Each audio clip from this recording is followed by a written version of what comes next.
नमस्कार दोस्तों, आज की इस वीडियो में हम बात करने वाले हैं ब्रोंकोप्लास्टी के बारे में। दोस्तों, ब्रोंकोप्लास्टी एक सर्जरी प्रोसीजर है और जिसकी मदद से ब्रोंकस यानी कि श्वसन तंत्र के वायु मार्ग के क्षतिग्रस्त हुए हिस्से को निकाल दिया जाता है।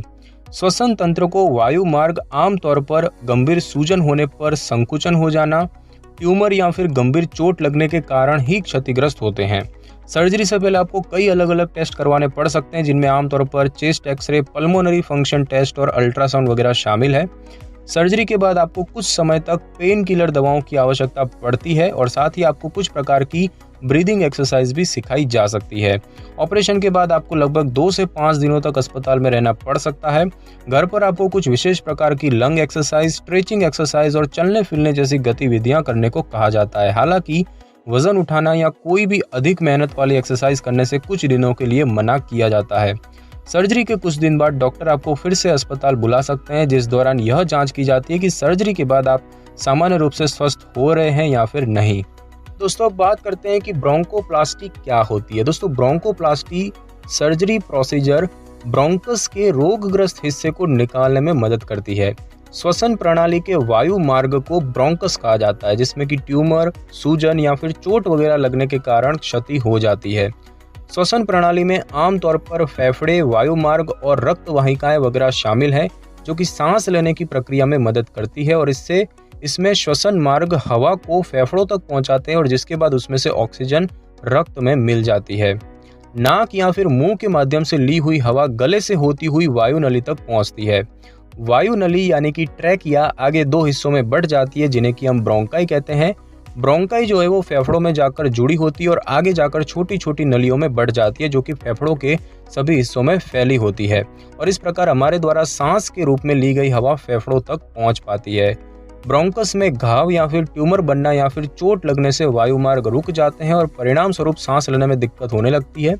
ब्रोंकोप्लास्टी सर्जरी की मदद से घाव या ट्यूमर को हटाकर वायु मार्गों का रुका हुआ रास्ता खोल दिया जाता है और परिणाम स्वरूप सभी लक्षणों से राहत मिल सकती है। तो अब हम बात करेंगे कि ब्रोंकोप्लास्टी क्यों की जाती है। तो ब्रोंकोप्लास्टी सर्जरी को आमतौर पर कुछ स्थितियों में किया जा सकता है, जैसे कि वायु मार्गों में ट्यूमर हो जाना। जिनके लक्षणों की बात करें तो उनमें है खांसी, सीने में दर्द, गड़गड़ाहट, सांस फूलना, बार बार निमोनिया होना और फेफड़े रुक जाना। साथ ही साथ सूजन आने के कारण ब्रोंकाई का संकुचित हो जाना, जैसे कि हम स्टेनोसिस कहते हैं। तो उसमें जो लक्षण है वो है खांसी, थकान महसूस होना, गड़गड़ाहट होना, सांस फूलना, श्वसन प्रणाली में बार बार इन्फेक्शन होना, त्वचा का रंग हल्का सा नीला पड़ जाना। और इसके अलावा यदि चोट वगैरह लगने के कारण ब्रोंकाई में रक्त या फिर अन्य कोई द्रव बहने लगता है तो भी वायु मार्गों में रुकावट हो सकती है और ब्रोंकोप्लास्टी सर्जरी करनी पड़ सकती है। बात करें दोस्तों कि ब्रोंकोप्लास्टी सर्जरी किसे नहीं करवानी चाहिए, तो कुछ ऐसी स्थितियां हैं जिनमें ऑपरेशन करने से मना किया जा सकता है या फिर विशेष ध्यान रखते हुए यह सर्जरी की जाती है।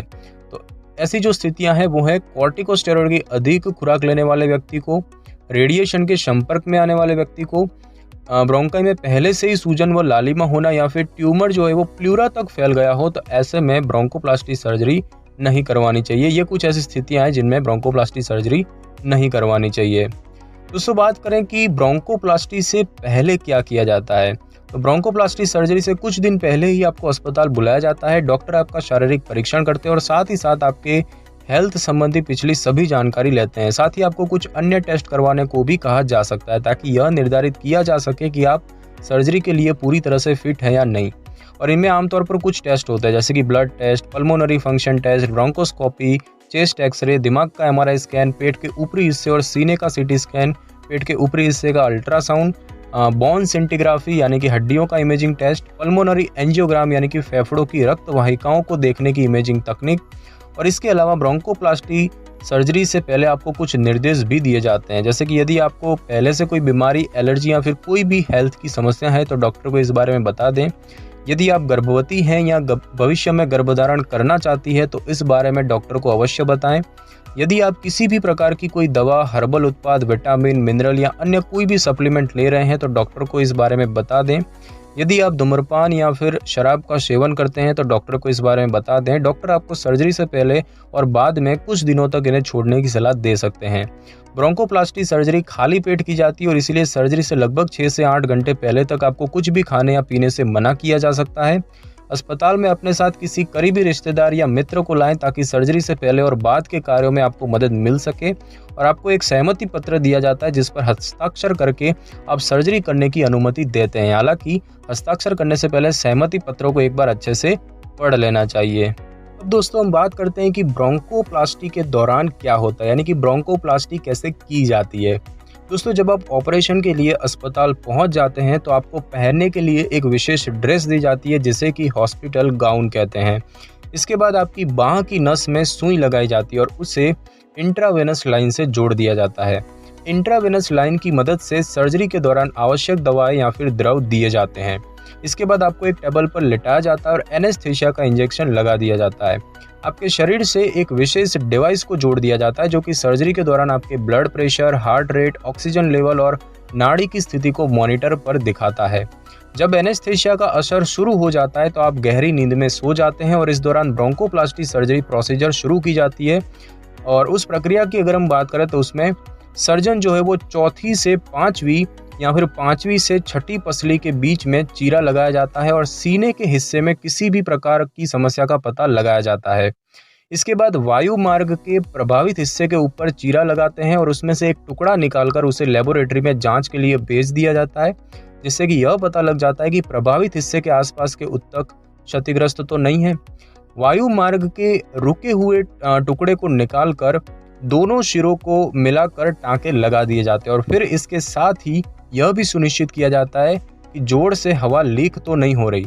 इसके बाद सर्जरी के घाव में ड्रेनेज ट्यूब लगा दी जाती है ताकि बाद में बनने वाले द्रव अपने आप निकलते रहें और इस सर्जरी प्रोसीजर को पूरा करने में लगभग 6 घंटे लग जाते हैं और इसके बाद मेडिकल स्टाफ आपको रिकवरी रूम में शिफ्ट कर देता है। आपको 2 से 5 दिन के भीतर अस्पताल से छुट्टी मिल जाती है।